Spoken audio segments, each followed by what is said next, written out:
Man, Zul really wants to win this event, huh? He's been at 5.5 million points for the longest time, almost from the beginning, and doesn't seem like anyone's near him.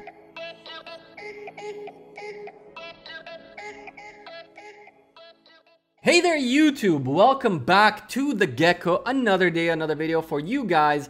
Let's talk about some events today. But before we start this video, just want to remind you guys that this video is brought to you by Rise of Civilizations. So thank you, Rise of Civilizations, for supporting this channel. And also, if you guys are new to the channel, hit the subscribe button, turn on the bell so you get a notification every time I upload a video. Let's get going.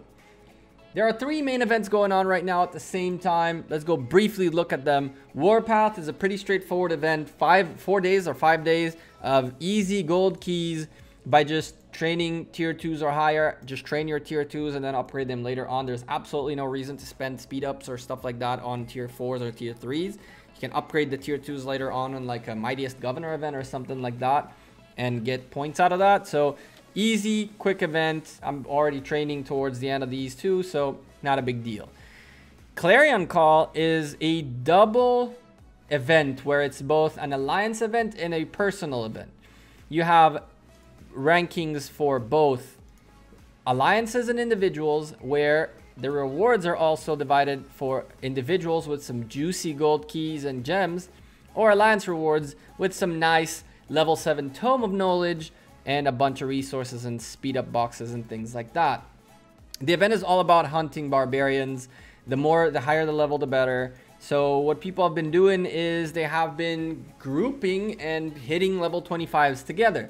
At the end of the day, it's not a matter of who hit it first or who killed it, but whoever was hitting it while the thing fell will get the points. So what you want to do in these types of events, in case you haven't done it before, is pick up 2 of your alliance or 3 of your alliance or 10 of your alliance mates and start bouncing between level 25s with as many marches as you have until you either run out of AP, run out of potions, whatever they are, or you just spend a ton of money to get it done, aka our buddy right here. Because holy lord, that's a lot of points. I'm not saying he or she necessarily spent money or something like that, but still a lot of points. The event that we're really going to focus on is Game of Power. Now, this event is all about gaining power through building, research, or training. Now, as you guys saw in the intro, Zul went crazy. As soon as the event started, he just bounced up a 5.5 mil lead, and it seems like nobody's been able to catch up with him. This MUL guy, War Striker, passed our friend August, but I'm sure that August, towards the end of this event, is just gonna pass him real quick. It's all about the timing. You don't want to let them know that you're ahead until the time is up. So Zul might actually lose this. I know in August he could potentially just double up in a little more just towards the end to pass Zul. You never know. Me right now, I'm sitting comfortably at 18, and my goal for this event is not number 1, because as you can see, it's impossible, but I'm aiming at the top 10 category. And the reason for that is when we go on the rewards, you'll see that some juicy legendary commander sculptures, 20 of them for first place, 10 for second, 5 for third, and then the top 10 get 4.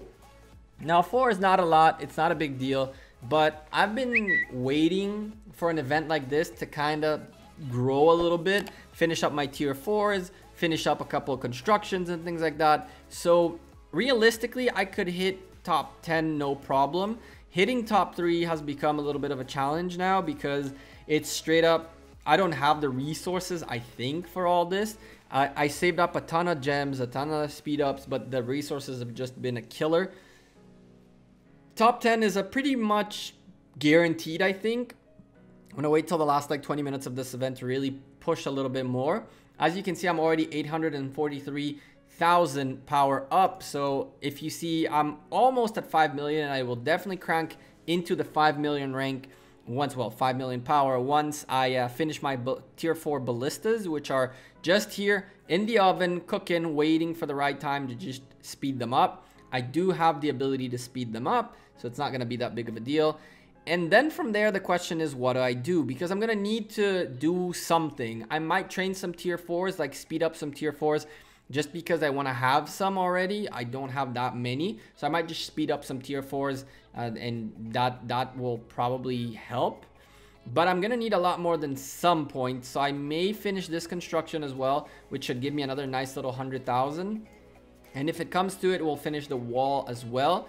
But at that point, we are jammed up with this, which is gonna be a pain in the butt to get, but we'll get there.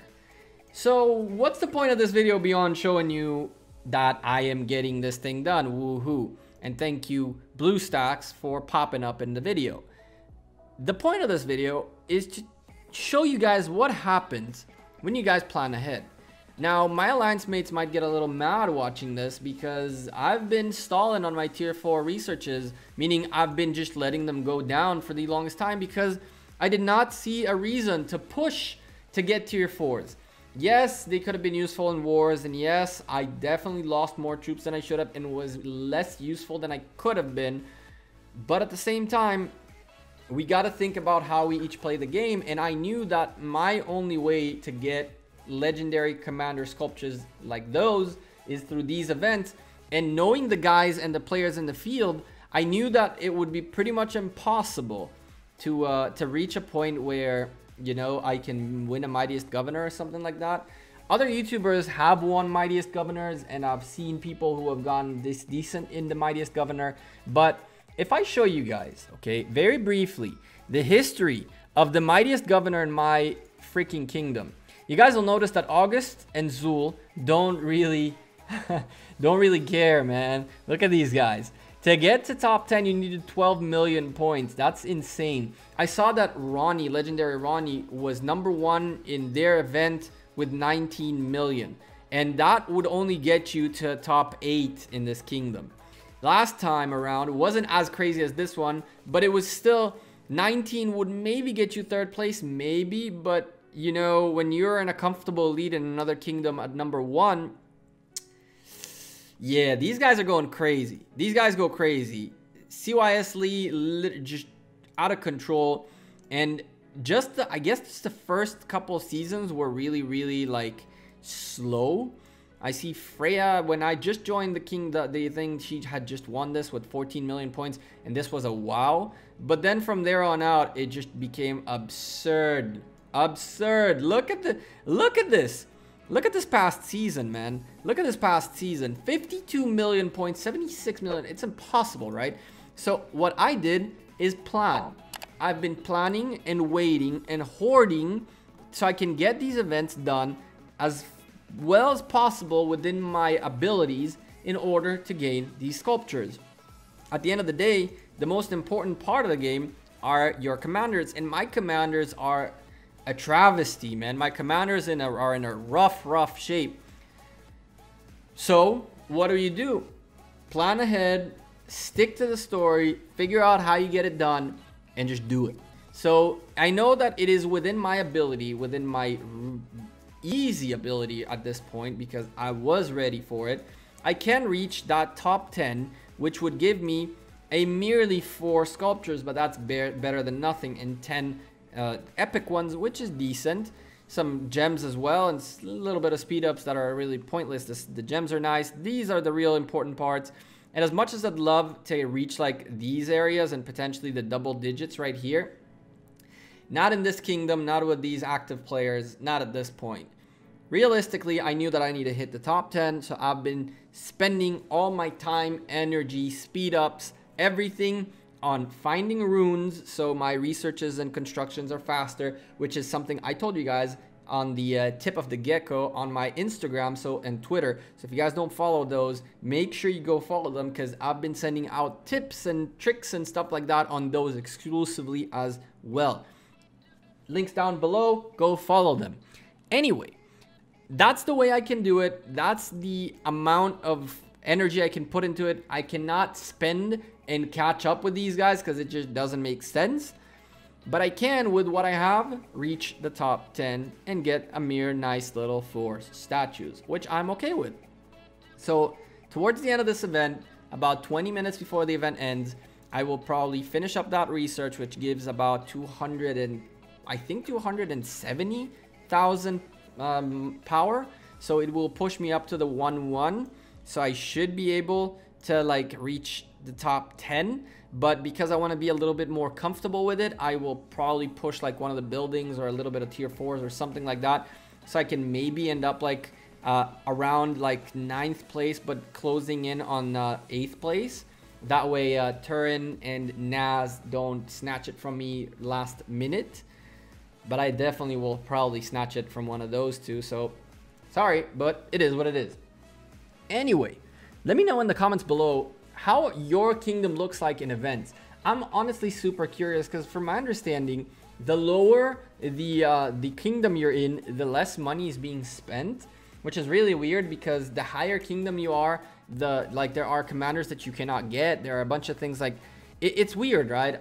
I don't understand really whether starting in a big old kingdom is better than starting in a newer, fresher kingdom, because from the way it seems, the bigger the kingdom number is, the newer it is, the more pay to win players come in.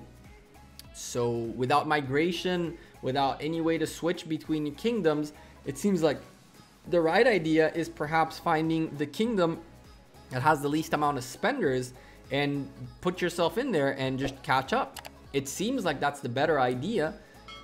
I don't know. Let me know what you guys think. Let me know how your kingdoms are looking like in these events. You have this one guy like Zul who go crazy every event and stuff like that. I want to know from you guys. So again, comments down below and let me know. Anyway, I'm the Gekko. I'm out of here. Thank you guys very much for all your continuous support. The channel has been blowing up lately. Well, not really blowing up, but it's been growing tremendously. And that's all thanks to you guys. We're starting the upward trend and we're going to keep going. A lot of videos coming up this week and in the coming weeks, so make sure you subscribe, and if you wouldn't mind, hit the like or dislike button if you don't like the video. That's fine too, but let me know what you think. And until the next time, I'm the Gekko. I'm out of here. Peace.